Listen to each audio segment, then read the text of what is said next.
Hello, once again, ladies and gentlemen, boys and girls, and children of all ages. This is Jeffrey Daniel coming to you from Abuja, Nigeria. Okay, I'm back up in Abuja. So today is July 7th, 2021, according to the Gregorian calendar. Now, I want to ask you all a question real quick.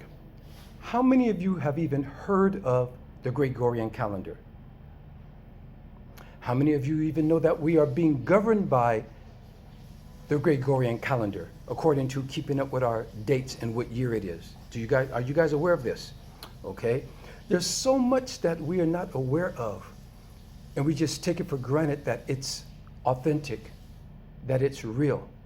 And I'm going to bring some awareness to you. Now, before I get started, I have to dedicate this commentary to one of my online family members. Her name is Miss Leanne Sawyer, and I hope I'm saying your name properly, okay? Miss Leanne Sawyer. She incited me to address the reason why I always stipulate the use of the Gregorian calendar. Now, I'm really loving my online family for reciprocating to my dissertations and giving me such positive feedback. This is exactly why I'm doing this, okay? And I'm loving it, you guys. So you're keeping me going, you know? So first, let me get my disclaimers. Anything I say and stand for is not meant to be discriminative against any group of people, any individual, or any race of people. I only stand for the truth. I bang on subjects, I bang on topics, but I don't like banging on individual people, okay? And all this cancel culture stuff going on and politically correct business going on, you know, we got to get through that, okay, you guys? So wait one second, you guys. See, this is real. This is real. So the power thing is going. Let me stop this. It didn't stop. What? You stop this thing from beeping. Oh, the lights came back on. All right. Okay, you guys, the lights came back up. This is what I have to contend with here in Nigeria because we get power shortages. And so that was my UPS. It's a thing that if the power goes out, it'll keep power going until the power comes back on again, you see? And so when the power goes out by the electricity company, you'll hear that beeping thing alerting you that the UPS thing is on, okay? So this is what we deal with here in Nigeria, you guys. But you know, we're resilient people. We have tenacity.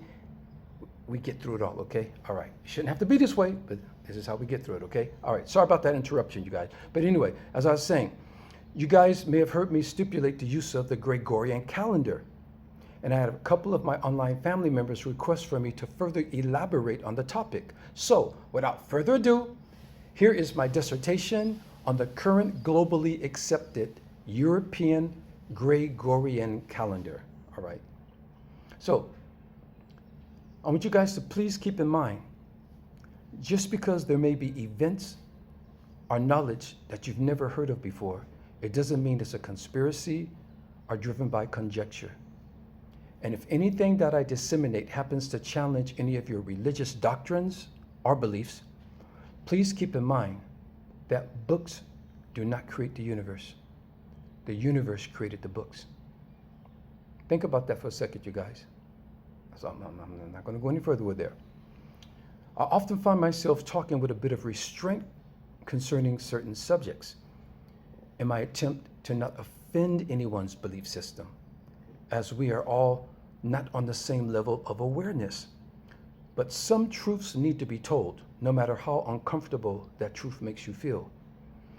There's only one way for truth to exist: when it stands against a lie. And there's only one way for a lie to exist: when it contradicts the truth. Otherwise, what would substantiate a lie? Or what would substantiate truth? One needs the other to exist. Without lies, there would be no truth. Without truth, there would be no lies. Okay? So, now as I always, you know I like to present empirical facts and keep you all on point in academia. My scholarship is derived from multiple sources and never based on personal feelings. And we all have to be open to receive the truth. no matter how unfamiliar or uncomfortable that truth may be. The truth has no obligation to be comfortable. It just has to be honest. Now, speaking of truth, we're now being challenged with one of our most difficult tasks, that is unlearning the immature knowledge of the Europeans and reclaiming our ancient original knowledge. Now, if you're wondering why I say immature knowledge of the Europeans, it's because their presence on this earth and their acquisition of knowledge began millennia after our ancestors did. Are you guys understanding me? My European people, I hope you guys are following me on this. I am not trying to offend anyone. You guys, this is just a fact. Let me say that again in case you guys missed it or you misconstruing what I said. I said the reason why I call it immature knowledge of the Europeans is because their presence on this earth and their acquisition of knowledge began millennia after our ancestors did. And I will prove this to you, okay? Now, for instance, let me give you guys just one example, okay? We're taught in school that day becomes night. That sounds simple, doesn't it? They say night is falling, right? But if you look at the universe holistically, nighttime is a gross misconception. Darkness is the natural order of the universe. We only go into daytime because our planet rotates towards the sun, which radiation illuminates the molecules in our atmosphere, causing the brightness we know as daylight.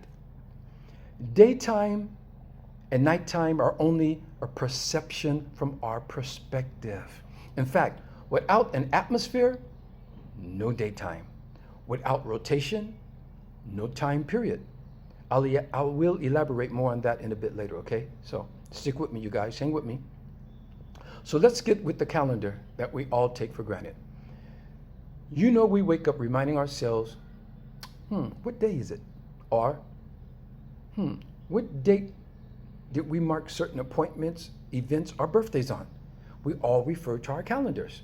Simple enough? Okay, we can agree with that. So, can we all agree that the calendar is, and here's the standard definition of a calendar, a chart or series of pages showing days of the years, month, and weeks. That's the standard definition, a chart or series of pages showing days of the years, months, and weeks, all right? Now, as simple as that sounds, I really want you all to pay very close attention to that simple definition of what a calendar is. You'll understand why I say so very, very soon. Now, the first thing we must wrap our cognitive facilities around is that time cannot exist without movement. And a calendar is a measurement of time. But time is just a perception. The only reason why we perceive time to be passing is because we are on a revolving planet. So once you leave the earth and are no longer revolving towards the sun, time stops. Simply put, no movement, no time. I'm getting to it, you guys. So once we understand the concept of movement and time, then it's easy to comprehend the creation and function of the calendar. Now, according to biblical doctrines, it was God who created the heavens and the earth in 6 days and rested on the seventh day. Now, I know my religious family are going to raise their eyebrows when I ask a very intrinsic question. Unless God lived on earth, which was impossible because God created it and was here before earth existed, then how did God experience a day? Let alone 7 days. As we all know, a day is constituted by our planet's revolution towards and away from its sun, which proves the creation story, as narrated in the Bible, was written by a man from Earth's point of view as he watched the earth revolve into day and night. Is that simple enough? Hold your horses, hold your horses. I did not say the Creator didn't create the universe and all in it, I'm just not subscribing to their all allegorical version of the creation story. Okay? Let me say that again. I'm just not subscribing to their allegorical version of the creation story. I want you guys to follow me with this. Knowledge, intelligence, and common sense. Now, before I get any deeper, I would like to implore everyone to employ these three things, okay? I would like to implore everyone to employ these three things. And these simple three things will be very useful in your quest for truth and harmony for the rest of your life.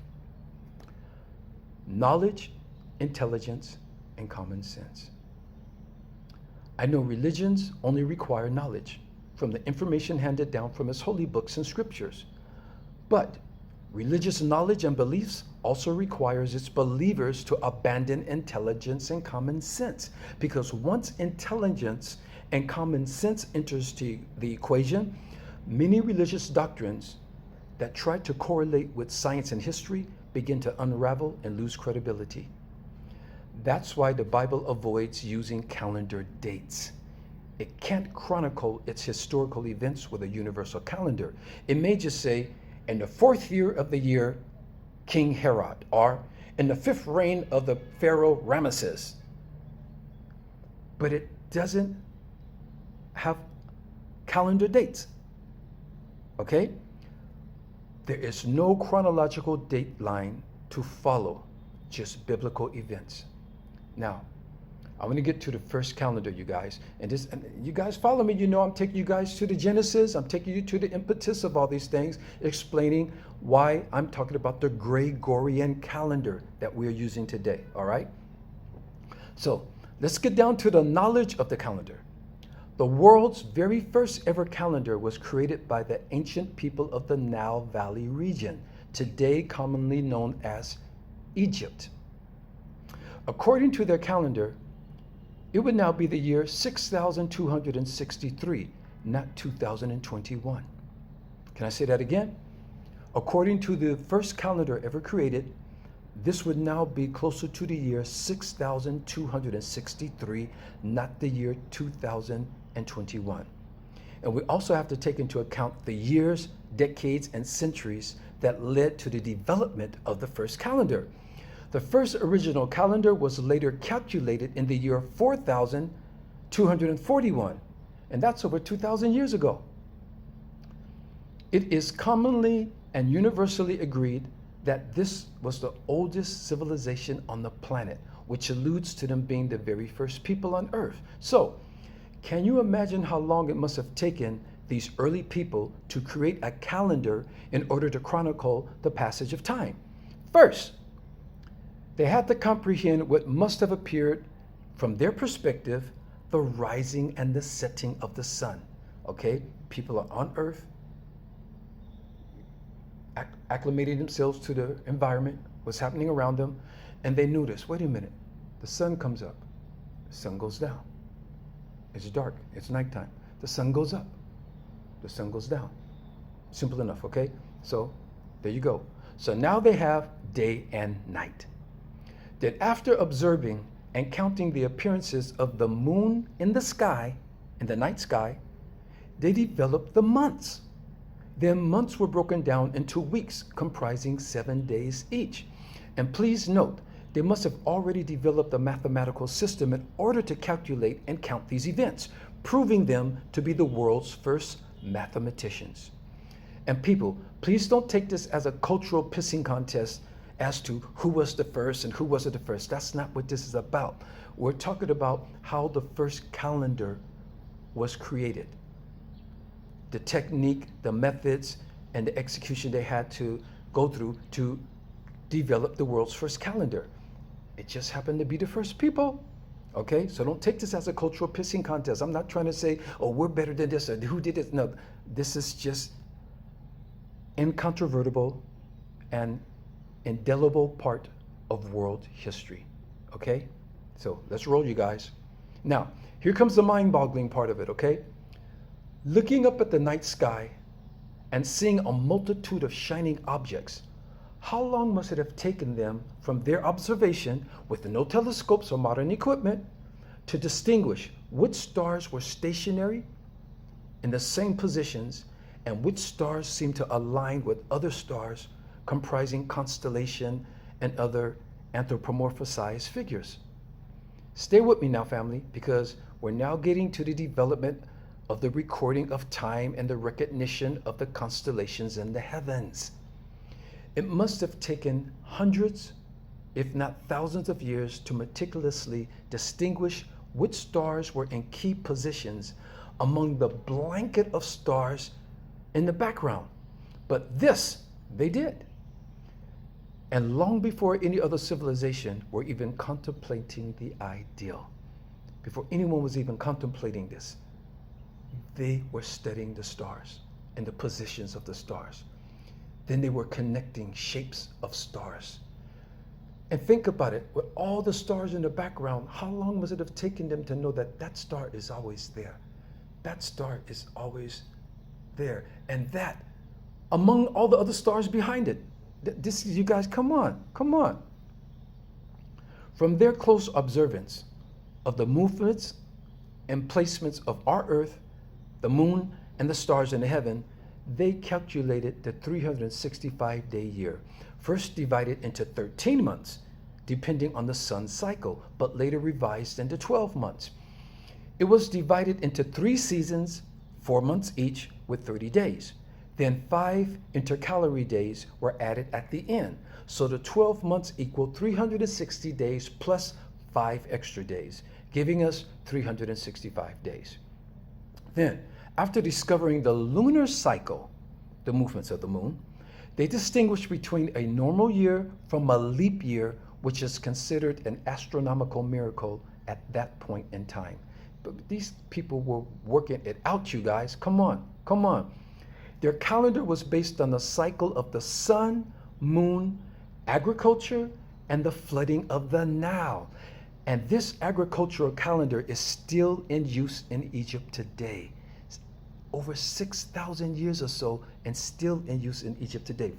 Despite a series of changes, it remains the most accurate calendar so far as weather conditions and the different agricultural seasons, and was all right with the world for thousands of years until the arrival of Julius Caesar. Now let's get to Julius Caesar, you guys. Let me wet my whistle.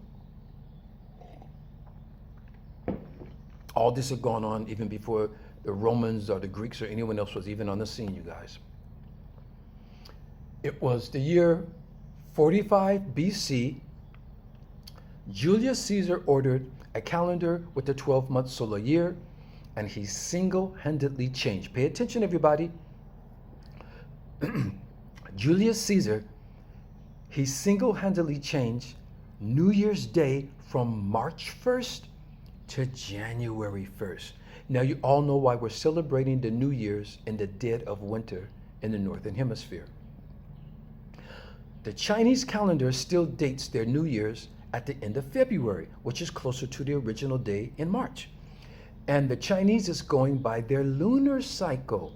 That's why when I was in Hong Kong back in the 1980s, you guys, when I first went to Hong Kong, I was there for their New Year celebration. All my Hong Kong Chinese family, Kong Hei Fat Choi. You see? You guys, I'm authentic, you guys, I'm authentic. I know this stuff. I speak Cantonese, okay? So when they say Kong Hei Fat Choi, that's for the Chinese New Year's. They serve these delicious moon cakes, and they have this sweet red bean inside of it. Now think about it. They're going by the lunar calendar, which is the moon. It's in towards February, in the end of February, which is close to March, where the Egyptians did theirs. And they serve moon cakes to commemorate the lunar year.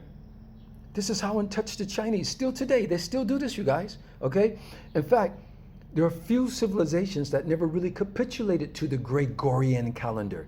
They still stick with theirs, but to keep up with the rest of the world, you know, in general, they do use the Gregorian calendar, but they still have their own calendar. And they still trust their own calendar, okay? And the Chinese are one of the people. I think the Japanese too. Okay, so also keep in mind that the Egyptians, as did the Japanese and Chinese, didn't give names to the months of the years. They just numbered them. For instance, January is just month 1. Japanese, Ichigatsu. February, month 2, Nigatsu. January, March, Sangatsu.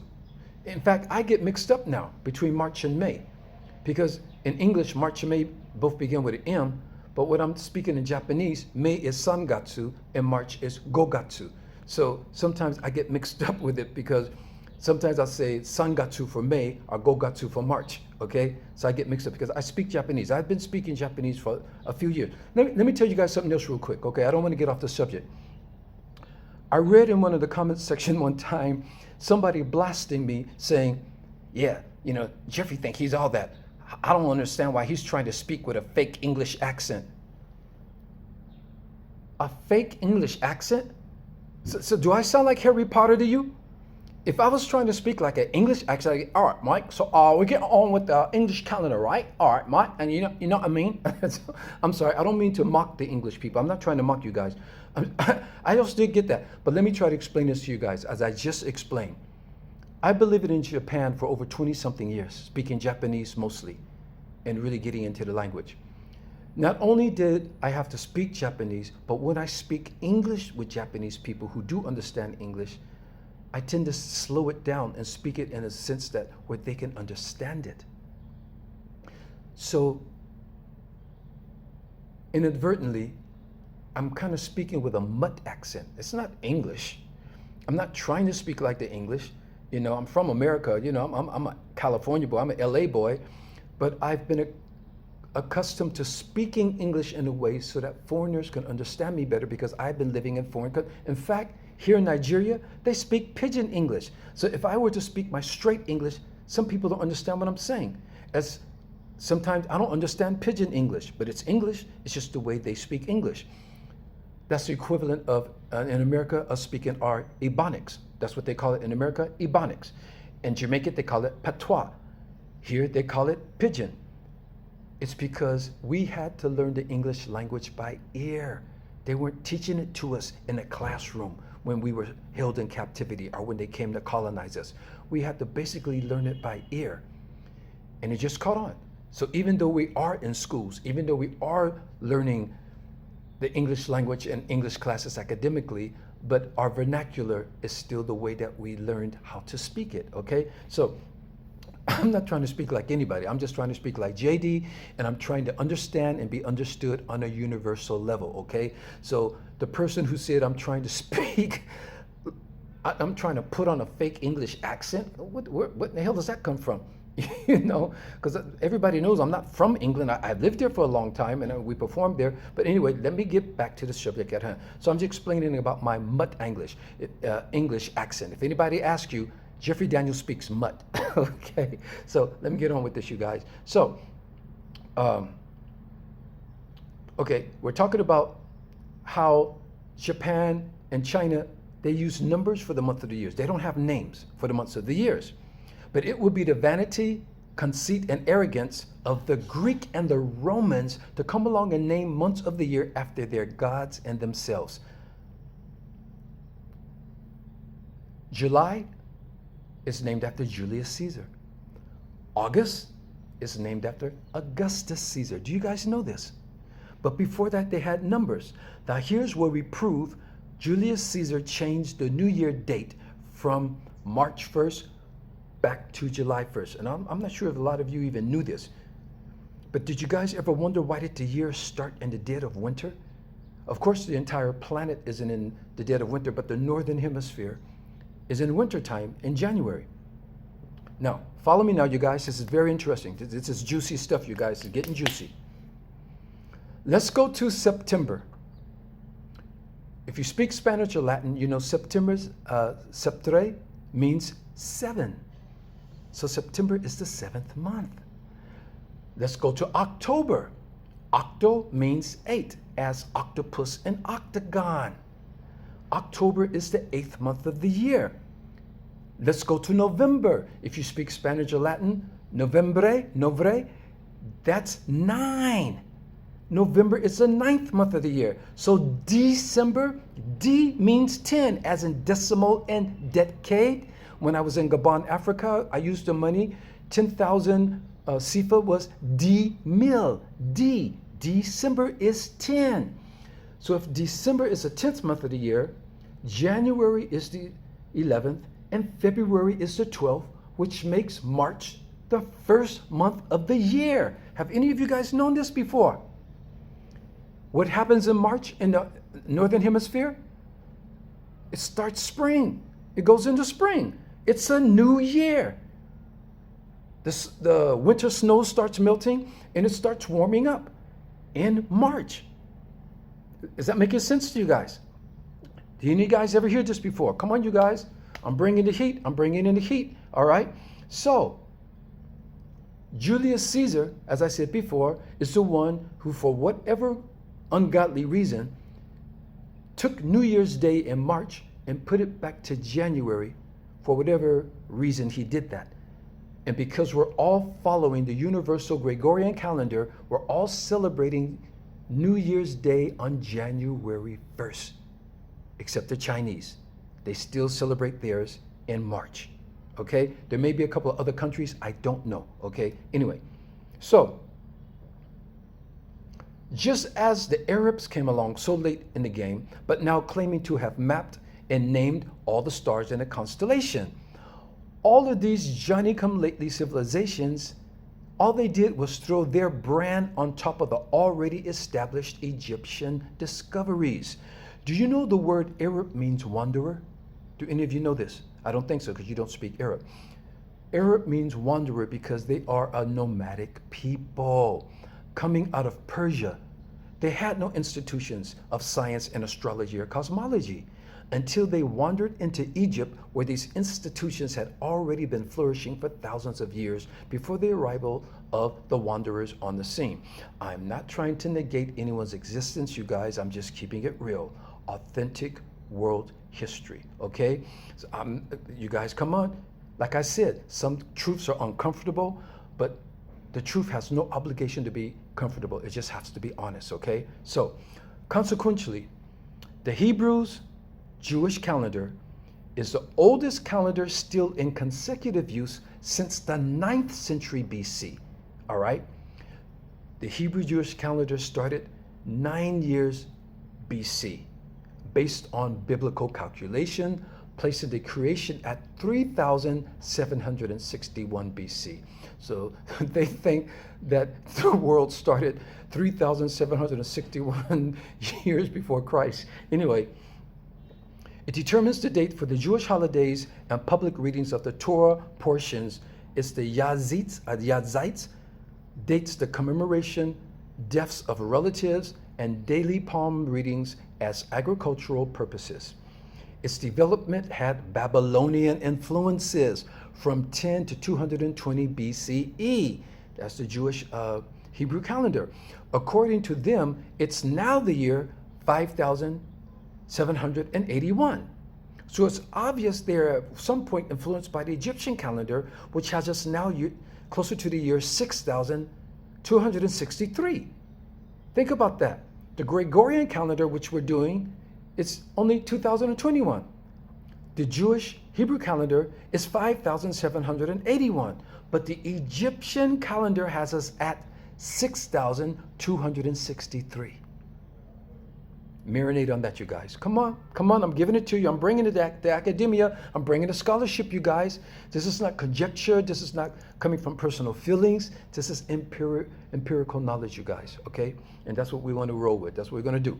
So here we go. So here we go, the Gregorian calendar. It was in 1582. That was just yesterday. In 1582, Pope Gregory XIII modified the Julian calendar and promulgated the Gregorian calendar. He also built the Gregorian chapel in the Basilica of St. Peter's and canonized 4 saints. So I can say that Pope Gregory XIII was a very influential and a very busy guy. Okay, he built the Gregorian chapel in the Basilica in St. Peter's, and he canonized 4 saints. Had to be a powerful guy. Great Britain and the American colonies didn't even accept this calendar until 1752. You guys, look at these timelines. Pope Gregory the 13th, he created the Gregorian calendar in 1582. Excuse me.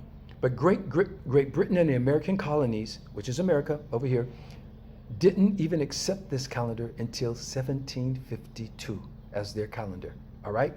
But it was as early as 525 AD that Dionysius, is that it? Yeah, Dionysius, okay? Dionysius Exiguus. Come on, you guys, when I'm supposed to know these Greek names and stuff? They're tongue twisters, you know? Dionysius Exiguus devised the year 1, calling it the birth of Jesus. This did not start until 525 years after the supposed death of Christ. If the death of Christ and all this thing was so authentic, why would it take 525 years to finally implement his death into a calendar? Things that make you go, okay, that's another subject. Okay, I'm just bringing you guys the historical, the chronological timelines of what happened with the calendars. Okay, calling it the birth of Jesus, giving it the acronym AD. Now, most of you thought that AD meant after death of Christ. No, no, no. In Latin, it means Anno Domini, which means the year of our Lord. AD means Anno Domini, okay? Not after death. I used to think so too, so don't think you guys are stupid or something. We all thought that AD meant after death. BC, before Christ, and AD after the death. No, AD brings us to year 1, Anno Domini, the year of our Lord. All right, so that's supposed to be the birth of Christ, the first day of Christ. Okay, so let's get down to why they would omit hundreds of thousands of years of glorious history just to start the calendar all over again, supposedly for the birth of Christ. Well, the foremost reason is, and I want you all to roll with me here, they knew that the further back you look in history, the less you see of them. Also, aligning timelines to authentic world historical events makes many biblical events invalid. Okay, let me say that again. When you align timelines that are authentic world historical events, it makes biblical events invalid. The earth is no longer 6,000 years old. The story of Adam and Eve doesn't come until thousands of years after civilizations were established, and Noah's flood no longer holds weight, and so on and so on. Okay? Now, stay with me now. Remember what I said, religious people, just because you're hearing things that you haven't heard before or it conflicts with what you believe, don't throw it out. It's not a conspiracy. It's not the word of the devil, you guys. Sometimes historical facts are historical facts. Okay? So, now, this is why I said the use of the word ancient history, I use it very sparingly, because they manipulated authentic history, calling our history ancient or prehistoric, in order for us not to connect with it, all right? So, let me say that again. They call our history ancient or prehistoric in order for us not to connect with it. If any of you find this knowledge to be refutable, you don't have that far to look back in history to see the same patterns repeating itself. What did they tell us? The evil Egyptian pharaohs, the cursed children of Ham, and we didn't have any civilizations until they came to Africa, and so on and so on. And I'm just giving you reasons of why they would promulgate their Gregorian calendar and omit the years before its beginning. It just gives validity to their versions of religious events. So here we are using the Gregorian calendar, which is very conveniently omitting hundreds of thousands of years of our ancestors' histories, civilizations, and contributions to history. Excuse me, getting tongue-tied. Let me get a little sip here, you guys. I never knew I'd be like a classroom lecturer one day, you guys, but you know, I'm used to flowing with the music and melodies when I speak. But anyway, let me get on with this. Somebody's got to do it.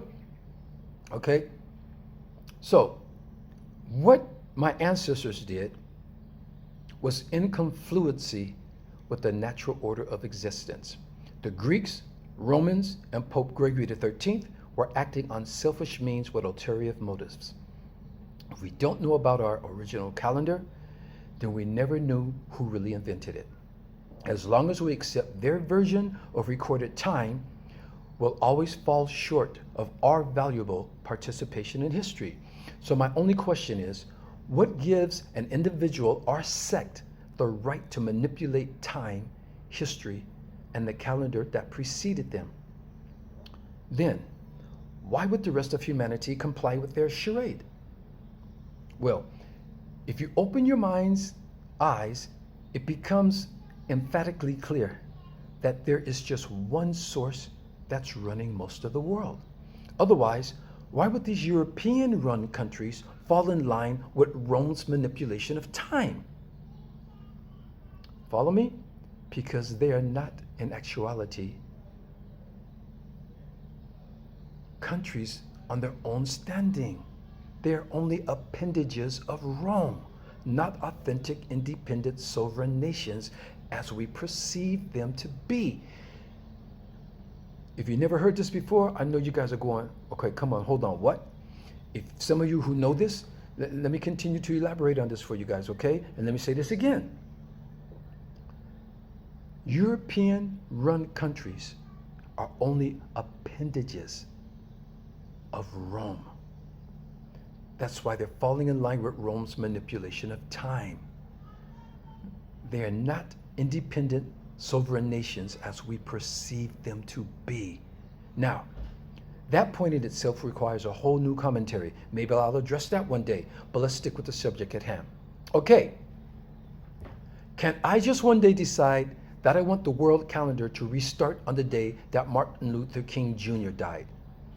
And be like, okay, everybody, from now on, April 4th, 1968 is hereby declared day one on the Jeffreyian calendar instead of 2021. That would be like this year, 2021, would be more like the year 53 AK after King, all right? That's what happened.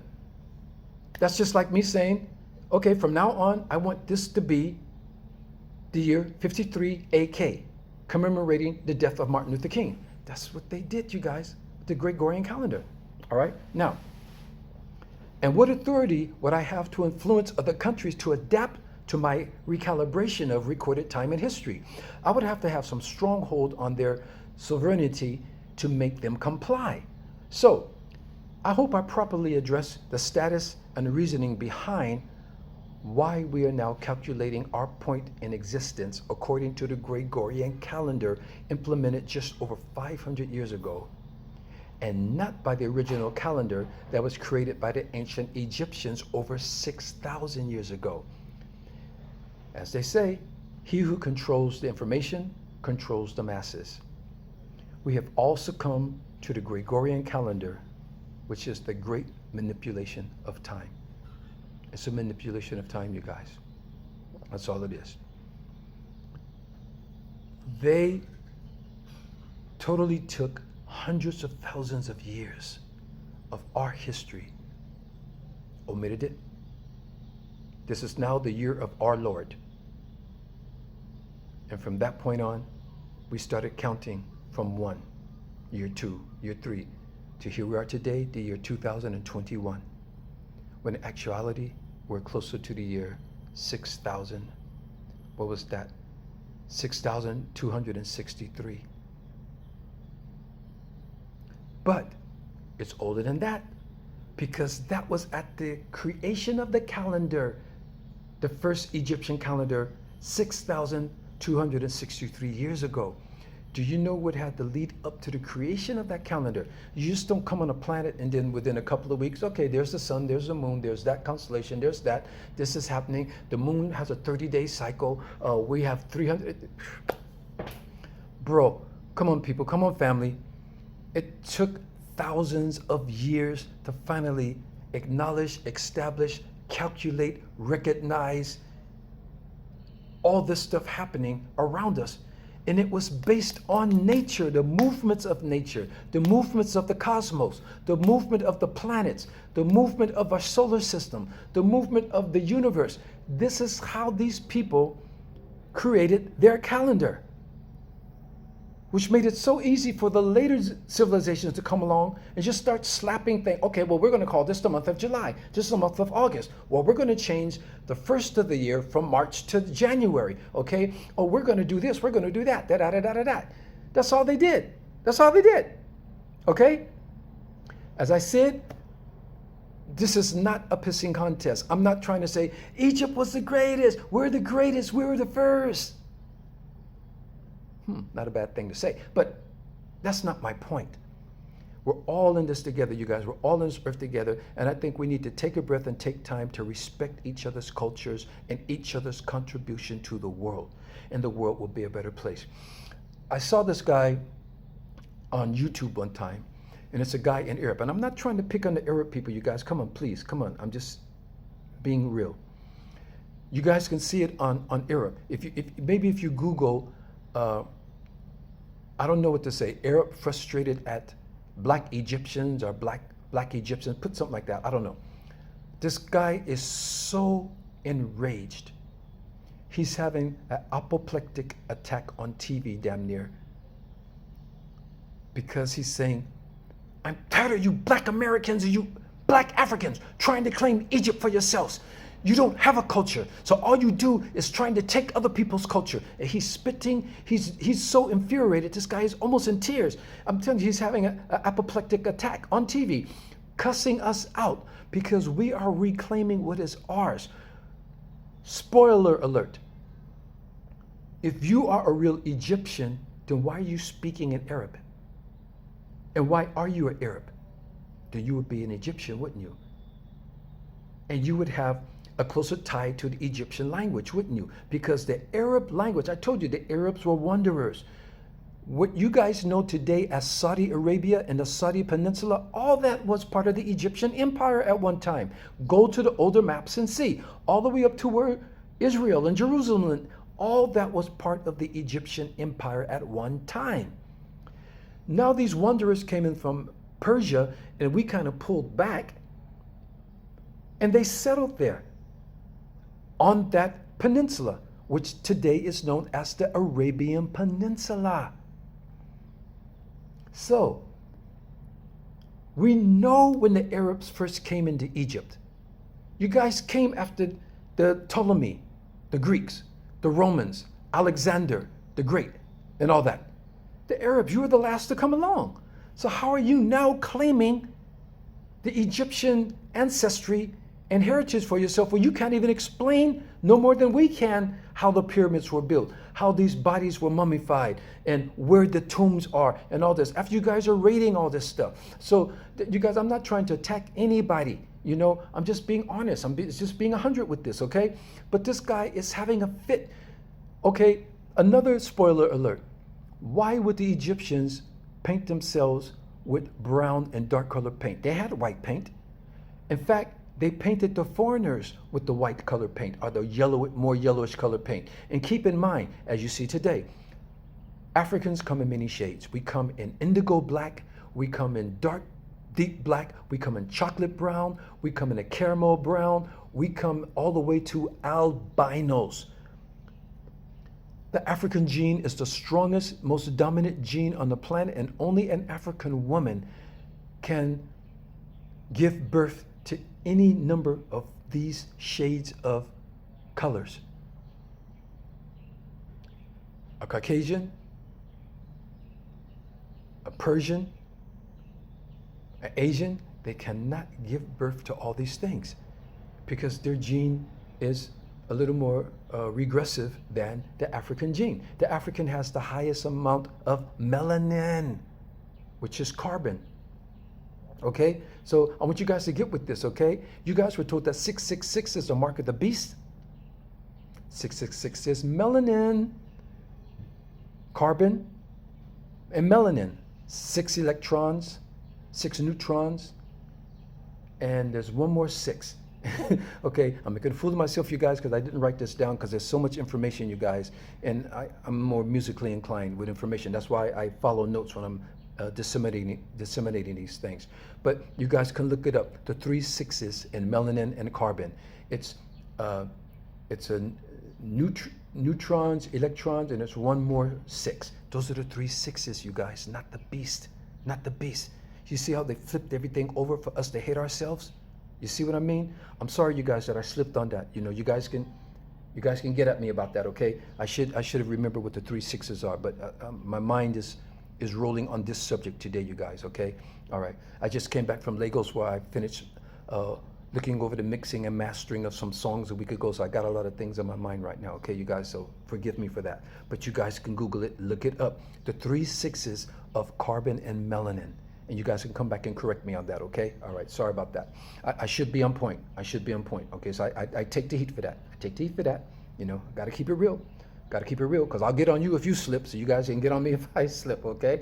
All right, you guys. Anyway, let me wrap this up. I hope I explained to you, and I'd like to once again thank Leanne Sawyer, okay, I think her name, Leanne Sawyer, for giving me the question, you know, about getting onto this, why I always stipulate that we are using the Gregorian calendar, a manipulation of time. It is not the original calendar. In fact, the Gregorian calendar is the last calendar that come along that is now in general and practical use. As I said before, the Chinese and other civilizations still stick to their calendar. You guys even heard of the Mayan calendar. The Mayans even had their own calendar. The Aztecs had their own calendar, which more correlate with the ancient Egyptian calendar. Okay, so if anything I said, you guys want to refute it, you guys can go and look it up yourself. If you can come back with the knowledge that can properly, you know, refute what I said, hey, bring it on, okay? All right, because I'm not doing this out of emotion. I'm doing this out of empirical evidence and facts, incontrovertible truths. I look this thing up, I do my research. I'm not even, this thing ain't even monetized, you guys, and I do all this research for you guys to bring you guys this, okay? All right, I'm just doing this out of love. Maybe one day I will monetize it, okay? Because that's people get paid for doing this, all right? But in the meantime, hey, do you guys like the hat? I thought I'd just bring out a funky hat. I usually wear them for stage and for public appearances and stuff, but I thought I'd just get a little funky on you guys real quick and, you know, just break it out for you guys. Got out the brim, okay? Anyway, still got the lockdown beard, you guys. And it looks like Shalimar may resume our UK tour beginning August 28th.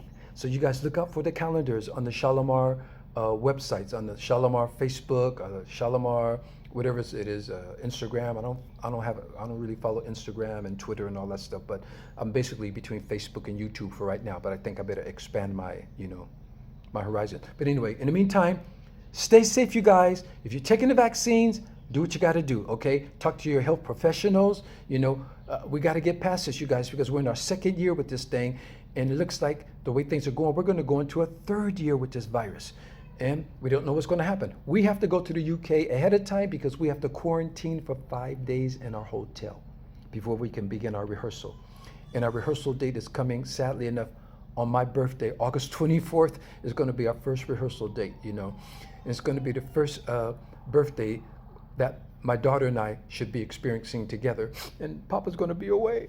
Papa was a rolling stone, nah, nah. Wherever he laid his hat was his home. But anyway, you guys, I'm still a singer, you know. I'm still an entertainer. I like to have fun, you guys. So I hope today's topic and video and commentary was fun for you guys. I hope you guys learned a lot. Please, you guys, give me your feedback, okay?